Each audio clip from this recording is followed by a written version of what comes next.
Have you ever heard a motivational speech that moved you oh so deeply? Maybe you heard someone speak at an assembly, at church, school, but for me, it was my high school football coach. I'm talking his actions, his posture, his words made you want to run through a wall. Just thinking about some of the halftime speeches he gave us, still to this day, gives me goosebumps. Last time we met together, before the beginning of this new year, we were challenged to make room for Jesus. For our first series together in this new year, we're going to unpack some practical ways to do just that. Because in this world we live in today, this can be really, really tough. And the enemy wants nothing more than for us to struggle to make room for Jesus. You see, it's a whole lot easier to quit when things get tough. So the enemy is going to throw everything he has our way. And far too often in our faith walk, we lose heart in pursuing God, especially after a mess up or when we fall short.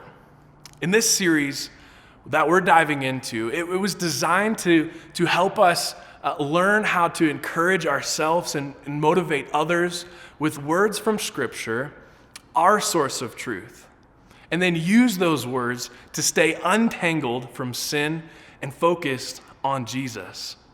James 1:12 says that endurance and perseverance are necessities to keep our faith alive and well. The difficulty is knowing how to endure well.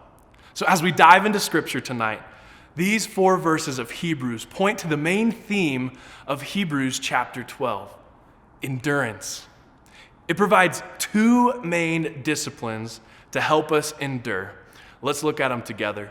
In Hebrews chapter 12, it says this: "Therefore, since we are surrounded by such a huge crowd of witnesses to the life of faith, let us strip off every weight that slows us down, especially the sin that so easily trips us up. And let us run with endurance the race God has set before us. We do this by keeping our eyes on Jesus, the champion who initiates and perfects our faith. Because of the joy awaiting him, he endured the cross, disregarding its shame. Now he is seated in the place of honor beside God's throne. Think of all the hostility he endured from sinful people. Then you won't become weary and give up. After all, you have not yet given your lives in your struggle against sin." And this is an amazing athletic analogy that gives us a lot of application on how we can continue to run with endurance. First, we have to set aside the sin that can so easily trip us up. If we live with sin, we rarely endure. There's a step that we have to do here that this author is telling us. Imagine running first without tying your shoes. You're just asking for trouble. I have this backpack here, and it's filled with rocks. Super, super heavy. Now imagine putting this backpack on that probably weighs over 100 pounds and running for the rest of your life, trying to do good. I don't know about you, but especially me right now in this moment, that kind of weight makes endurance impossible. You see, this is why Jesus offers us his yoke. Second, we have to look to Jesus. After we've stripped off the weight that can slow us down, we got to look to Jesus. He is the champion of our faith. He's the one who ran it best, and he endured the cross and all of the hostility. Think about this. Jesus, his endurance meant that he had to literally die.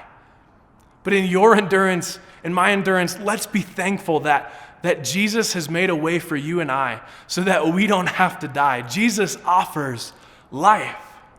He took the weight so we don't have to. So if you're in a spot right now where you could really use a good halftime speech, keep looking to Jesus.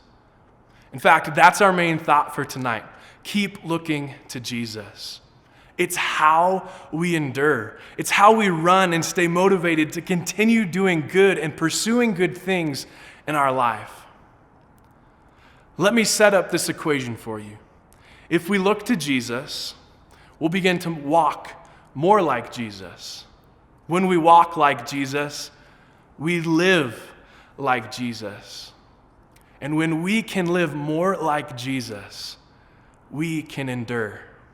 You see, Jesus would spend intentional time retreating to the mountaintops to pray as often as he could.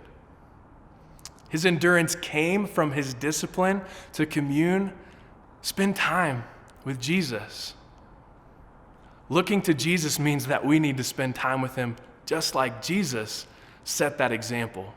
So this week, I challenge you to find your own mountaintop to commune with him daily. You can spend time with Jesus in your car, in your basement. One of my favorite places was always at a coffee shop before the whole world closed, that is. But maybe you can commune with Jesus on a bike ride or while taking a hike. The list is infinite. Just spend time with Jesus. Because the point isn't really where you connect with him, but that you do it every single day. So friends, this week, let's take our first step to practice endurance by looking to Jesus, and we'll find the strength that we need for today.